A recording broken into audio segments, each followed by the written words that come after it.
hi everyone, it's Jonathan from Precursive. Welcome along to our next edition of Precursive podcast. Today I'm delighted to be joined by Will Blake from CRU. Say hi, Will. Hi, Jonathan. Yeah, good to see you. How are you? Yeah, I'm good, thanks. Yeah, we're in week 7 of lockdown. Yeah, indeed.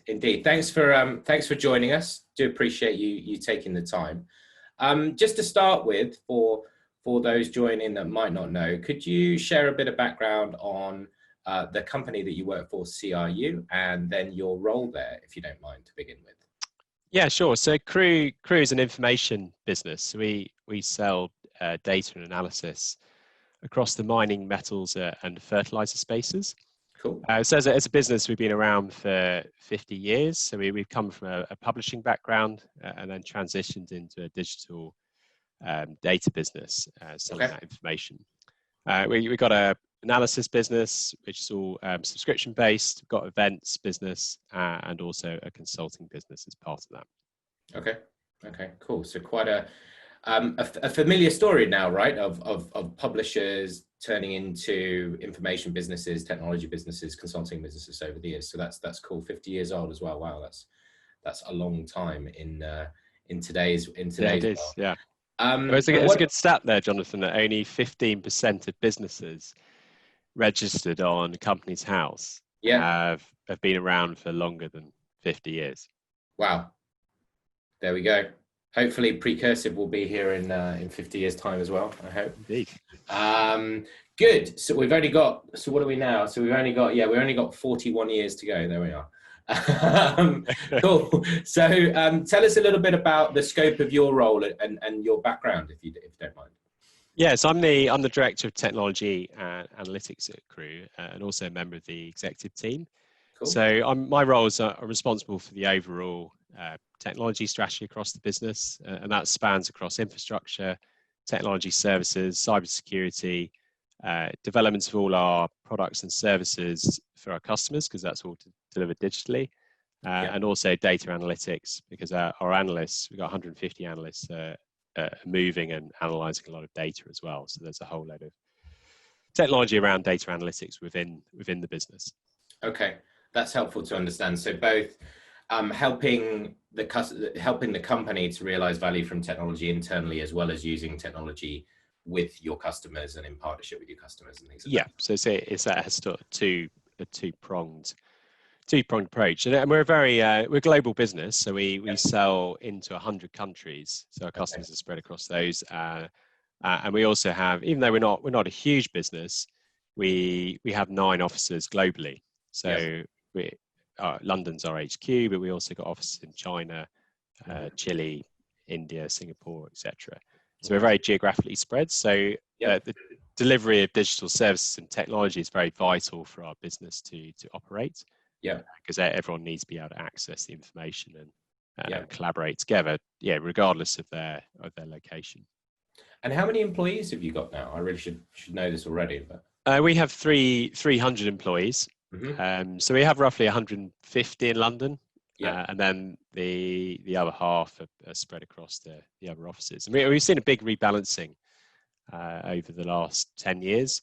So it used to be virtually all in London, but now we have half across the different offices. We're particularly focused on Asia, because again, just another bit of statistics that over 50% of commodities are produced in China and consumed in China.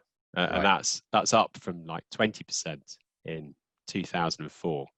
Wow. So it's a huge increase. So naturally our focus has moved across to those regions. Asia Pacific. Okay. Thanks. That's useful context on both the business and the scope of your role. And we've been working together, our companies, for a couple of years now. And when we originally met, it was obviously in London, and obviously our teams have been in your offices, and that's no longer happening. So how has your organization adjusted to the change with remote working in this new remote reality that we're all in now? I mean, overall, it has been pretty smooth. I suppose we've, as I just alluded to, we're quite a global business anyway. So we've been used to people working in quite a distributed model. because we've had to work between the different offices. We also have quite a few home workers because our area is quite niche. It's actually quite hard to find people. So there's not many people who in the world who understand the zinc industry. Right. And so we kind of have to recruit them where they are, and we can't expect to come to the locations where we work. So we have been set up to work in that way. And particularly over the last 5 years, our whole technology strategy is to move to a cloud-based model. And decentralize our services. So, and I like to say it's what I want to drive towards is an equitable distribution of information and services to anyone, regardless of where they are located. And we also had, I suppose we had a bit of advanced practice because we have an office in Beijing and Shanghai. So they went into lockdown in January. So we were, and between those offices, we got 40 people. So we'd already had some practice of people working at home permanently, or for an extended period of time. So we learned how to manage that, and that definitely helped us in terms of we were already planning to do it for the other offices. So we actually moved, everybody in the whole business moved on March the 16th. And by the end of that week, we had all our employees, 300 employees across the world working at home. And I think, we haven't really seen a drop in productivity. I think in many cases, our productivity has increased and allowed people to work more effectively. There's a lot of cross time zone communication. Just this morning, I was on a call. I have a team member who works in India. And I had a call with him at 6:30 this morning. I mean, I rolled out of bed and did it, but and I've obviously had a shower since then. Good. It makes that a lot easier because I can just do that, and then I can, do other stuff, and then I can come back. And work. So, in many ways, the beauty of a podcast, Will, is no one can smell you on a podcast. So even if that is true. You'll be safe.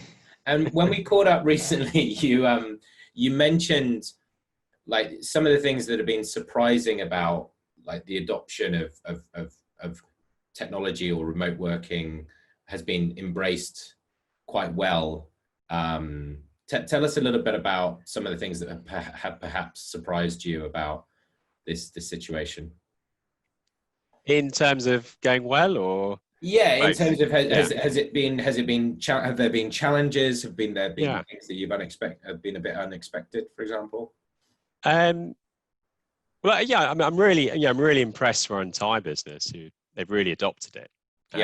And everyone's really just got on and worked. I think there was always, it's an interesting thing. We've always allowed working from home, and people have done it in various different means and flexible working.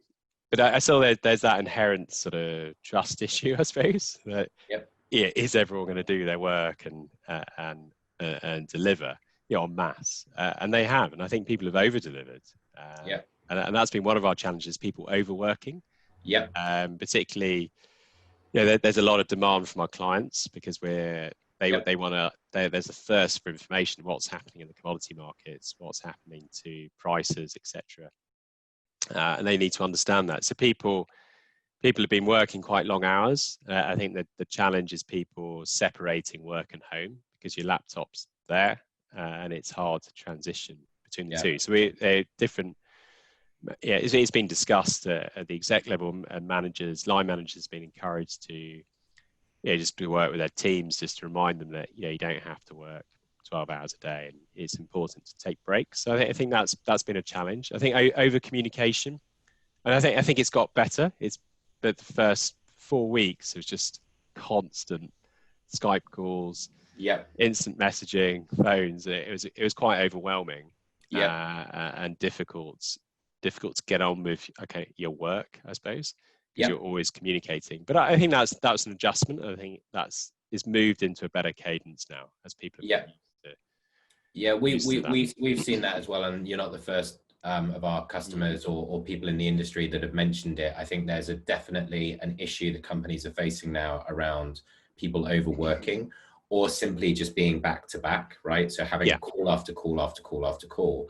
And you can't do anything outside of that, and your diary fills up and people see you've got time, so they put a call in. I mean, I was talking to one of our other customers who's head of customer success for a tech business, and he was saying, you know, your brain's kind of just mushy after it. One of the things we've done is really instructing people around like having gaps between calls. If you are going to do a block of work, make sure that the next block is free for your own time to do what you need to do. And if people have very, very busy weeks, we're encouraging them to then tail that off the week after, so that there's not that burnout. So I think it's really relevant. Let's look a little bit more broad now at kind of the role of technology in this era. I mean, going back a little bit, how has technology changed the way that CRU has worked over the last years? Because you've been through this evolution of a business. So how has technology changed the way that you've worked? Yeah, I mean, I think it's really changed. I mean, I've been at CRU 15 years, so I've seen this whole evolution and change firsthand. So when I first joined CRU, it was essentially a paper publishing business. So we actually produced all these reports. You know, these are 200-300 page reports, and thousands of those used to get posted out across the world. And it was a very sort of manual process of doing that. And I think our DHL bill was about £500,000 a year. Right. All had to be period. So we transitioned that to a fully digital model. So we no longer print and distribute. Everything's distributed online. That's all driven by technology. That's all managing data, content management systems, publishing on websites. So, and how's that changed? CRU as a business, it's improved our efficiency massively. So people can do a lot more. They can focus a lot more on the analysis. It's faster analysis cycles. You know, where we used to produce an annual report, we're now pushing stuff out daily or weekly. And there's a first to that in the market. It's a lot more scalable. So it's quite hard to scale. There's a lot of costs in a paper-based business. So it's a lot easier to scale now across different markets. We can create new products. And the cost of delivery is pretty minimal. So that's been a big change. So we're getting a lot more profitable. And it's probably more quantitative analysis now, as there's more access to data. There's more where it used to be a lot more qualitative. It's now a lot more quantitative. It's improved IP protection, so we can see where we're trading on our IP. That's what we get value from. So we can protect that more. We can see what people are doing. Before you send them a book, you don't know if they've read it. I mean, you can have a call with them, go, yeah, we read it. Did they read it all? Which bits they're interested in? So we heavily use usage analytics to see which topics people are reading, what areas of the service they're using, and that goes into that product development cycle. And then finally, just around, technology's really helped with compliance and process. So there's a lot of manual process before, and I think now we got a lot more digitization of that process, and we can guide people through particular workflows, etc. So it's been a number of improvements and changes across, and as I mentioned before, it's allowed us to have a lot more distributed workforce. So we're closest to the markets we serve, and we can bring on scarce talent, which might only be available in certain countries. And I very much see that. If we kind of look at the role of tech evolving in the future, I'd be interested to understand your thoughts on that, because I think we're hearing a lot around this distributed working, right? Because companies now in this new remote era, where probably travel is going to be a lot more reduced, it is going to be more distributed workforce, closest, as you say, closer to the markets that they're serving, closer to the customers potentially. So how do you see the role of technology evolving in this new era now? Well, I think people have seen the true value of technology. I think people obviously saw the value of it before, but I mean, certainly with the recent issues. And I was speaking to someone, if this had happened 5 or 8 years ago, our business, and I think it'd be the same for many other businesses, would have really struggled. They couldn't have just operated remotely. Yep. So I think that's just going to drive. It's going to drive that change, and particularly re-architecting your whole technology architecture. So the perimeter has changed forever. The perimeter used to be your office.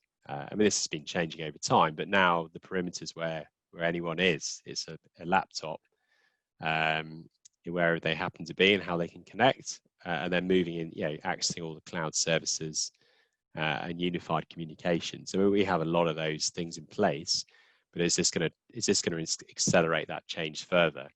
And I've already been talking to our security and network architects around, what changes do we need to make? Because this is, as far as I can see, this is going to be a new normal. We're going to probably have, any one time, we're going to have 60% of our workforce working at home. Yep. And I think that's going to, even once the virus has passed, I think that might be the new sort of normal. And that's technology comes around that to enable that. And coming back to what I said previously, just making equitable availability of services, technology services, and to anyone who can connect. They don't have to be in an office to get the best experience. Yep. Okay. Cool. I want to turn to this. I think I want to turn to a slightly different topic now around value delivery. So, I think in the companies that I'm speaking to, there's a very significant focus, as you would expect, on, are we delivering value to our customers, right? And ensuring that we're delivering as much as we can do, because we want to retain them and we want to grow those relationships. We want to maintain the revenue that we might be generating from them. For many, obviously, there's significant concerns around new sales and the impact that this could have, both short-term and long-term. One of the most important things to make companies successful is the ability of technology and IT to deliver value both internally and externally. So just want to go into some kind of practical tips that you have around this for making things successful. So what would be some of the tips for making IT and technology projects successful? So I'm dividing into sort of two. I suppose there's your internal IT technology projects, it's delivery services, and then an interesting thing about my role is we're delivering information and data to customers and how we make those new products successful, because they're all kind of digital products now. Yep. So internally, we find the key is having business stakeholders who really champion the project, so they really understand the value proposition, and they help sell that vision and change within the business. So for instance, putting in Salesforce, you need to have your director of sales and marketing behind it to understand the value of that, and to roll out that change across the sales team and change the way they're going to work. Because the technology is just an enabler. It just enables people to work more effectively, but everyone needs to be brought along with that change. So change management is very critical. And we, depending on the level of change, we flex that up and down. So actually, when we rolled out our unified comms across the business, it's a big change, people moving from desktop phones to headsets. Mm-hmm. So we actually spent more money on change management than we did on the technical implementation. Huge amounts of training and change workshops just to get everyone on board and to get them trained and using the new system. And that as a result, it was a big success. We often find explaining how it fits together in the larger picture. There's always a big roadmap of technology. Unfortunately, there's not the magic wand, even though many people think there is. You can't just put everything in at once, straight away. So, and I think people do find it difficult, even though people in technology teams might go, "Well, that's obvious. Of course we're doing that." But you have to explain that. You've got to explain the bigger picture and how this individual piece fits into that vision, and also just having flexible sequencing, and then flexible delivery, being agile around requirements and things. So that's internal. And externally, really engaging with our customers. So we're now, we're actually designing a new product at the moment on a particular adjacent data set which we have, and we've listened to a number of people in the market about, they've sort of said, wouldn't it be great if you had this? Yeah. So we're developing that we've taken those ideas, developing them into wireframes, and then we're going to take those wireframes of the actual product out to the customers. So we're going to talk to 50 customers. Yep. So we're going to have, an hour's call with them, take them through the wireframe and understand what their workflow is, and what information do they need, how do they work, and then we can iterate that wireframe several times, maybe take it back again to them. And then once we converge to like a final design, then we move that into the next stages of development, actually build it into the product. And then we continue to engage the customer about how they're using it. We use the usage analytics, which I mentioned before. So you're really engaging people, your end customers, and then understanding how they use it. And then making the changes to help improve that.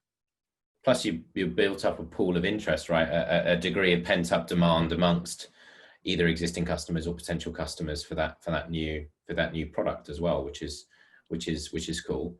Completely, yeah.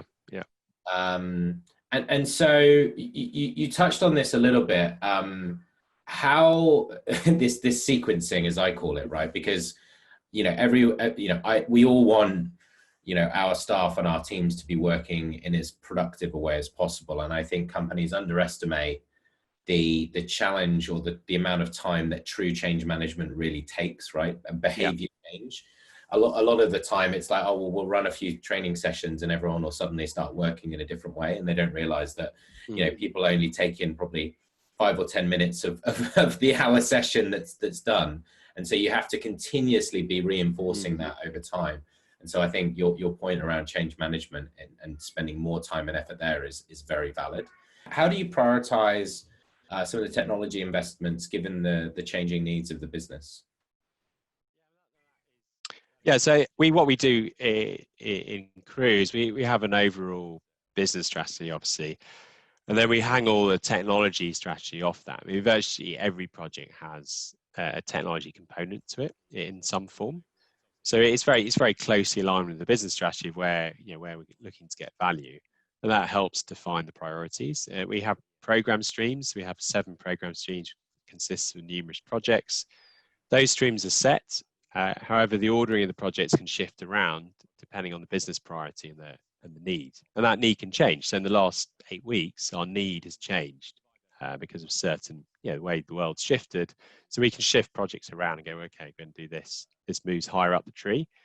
We often focus on projects which deliver fast value, because that can free up cash and time from people later on. That can fund some of the longer term projects, because sometimes there's stuff that runs underneath which can be run for a year or 2 years, and then you have smaller sort of deliverables in between that. And we also use a lot of proof of concept projects to demonstrate value. So it's quite hard. You still get someone comes along and goes, I want to build a website, how much it's going to cost? And it's like, well, it's quite hard to, it's impossible to give an answer to that. So we can build a little proof of concept, you can prove the technology, and then you can have you're going to get the exact figure, but you can give a much more confident answer as, well, how much is this going to cost to build? And then what value is that going to deliver? And people engage that better. So we're using those, proof of concepts a lot more now. Yeah, spot pricing on technology projects is more difficult than spot pricing on commodities, I think. Indeed, yeah. Cool. And then what's been the value of bringing more of your business onto Salesforce and Precursive? Yeah, I mean, it's been a huge step change for the business. I mean, I think the first thing is the cloud first approach. So it fits in with our overall technology strategy. I mean, it suits our business very well. We've got salespeople everywhere. Sometimes they're operating out of Mongolia or parts of China. So it really is very distributed. And the good thing is, from a technology perspective, I know it works. So I never worry about Salesforce. And I know if we make a change and we deploy it, everyone's got access to that, regardless of where they are. So yeah, as an example, I didn't worry about Salesforce during the current lockdown. Yep. So it didn't even cross my mind that it wouldn't Yep. carry on working, and everyone had access to that information. Yep. So that's really, really helped, our business. It's centralized our customer data. We're still not completely there. I mean, there's ongoing projects to move all the data into Salesforce, but it's becoming the single source of truth. I don't like to use those dreadful acronyms, but well, not acronyms, but cliches. Yeah. But it's becoming that single source of truth, Yeah. and it's more than Salesforce. I suppose people think about it as a sales pipeline tool, but it's more than that. It's a whole business process platform. Yeah. And now we're seeing we can improve efficiency, we can reduce complex integrations, we can speed of innovations a lot faster. We can give more access to data to a wider audience. So it's a whole sort of ecosystem. And if you can't build it in Salesforce, there's a partner who solved it. And I think Precursive is a good example there. We've put Precursive in our consulting team. Mm-hmm. Yes, it handles the sales pipeline in terms of proposals of consulting projects, but then it moves into a whole other sort of issue we had was around process management and project management within the team. So once the project's been won, how do you manage the resources and the time and all the billing to get the best efficiency out of your workforce? Now, that's Precursive provides that, and it just plugs into Salesforce. So that's we don't have to go and procure a different system and integrate it. It's native. It's in the same place. Yep. Yeah, and that's just one example. I mean, you can expand that across multiple areas. I think it's onboarding as well. Yep. We onboard our customers at the moment, but we want to systematize that and make it better, more efficient, better experience for our customers. Yep. And again, there's another partner who provides that, which sits on top of the Salesforce stack. Yeah, well, you'll be getting an email, I would imagine, from one of our customer success teams about our product in that area. Probably about 5 minutes after this podcast.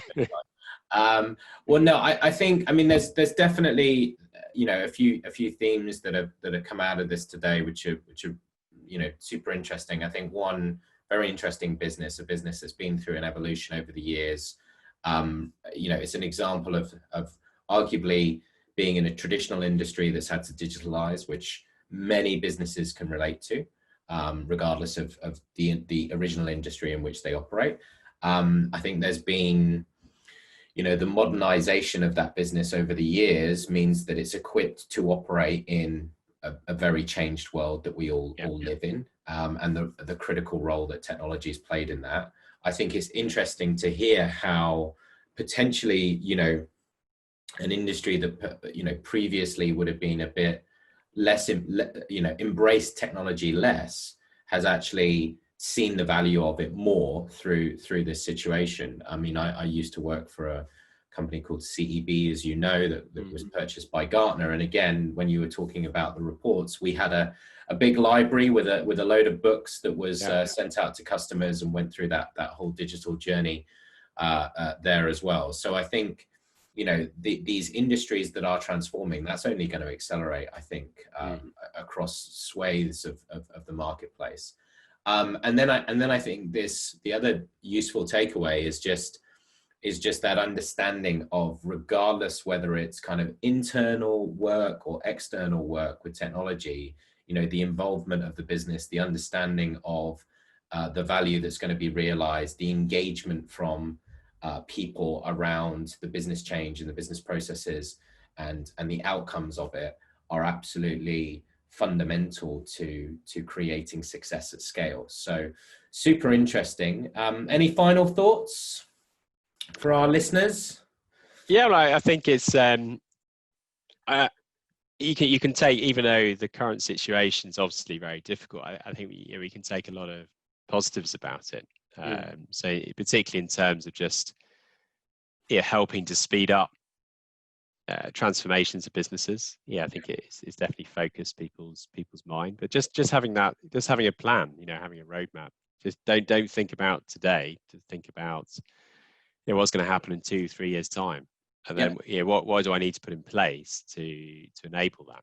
Because I suppose what's really, I kind of knew it before, but it's really brought home to me is that it's actually by using technology and certain tools and things, you can really change the way the whole business operates. And that's it's very powerful, and it really sort of shapes the business for the future. So I think we're quite fortunate in that we had a lot of stuff in place to enable us to carry on as normal. Well, as normal as can be. And then it's just it's allowed us to focus on what do we need to do now to really accelerate that, and just adapt to that and use it to our advantage. Well, I think hopefully people will think about it less as legacy IT and more of the legacy of IT, right? Future. So, well, thank you, Will. Much appreciated. Stay safe. And thank you very much, Jonathan. Oh no, great to have you on. Thank you ever so much. Cool. Cheers. Bye.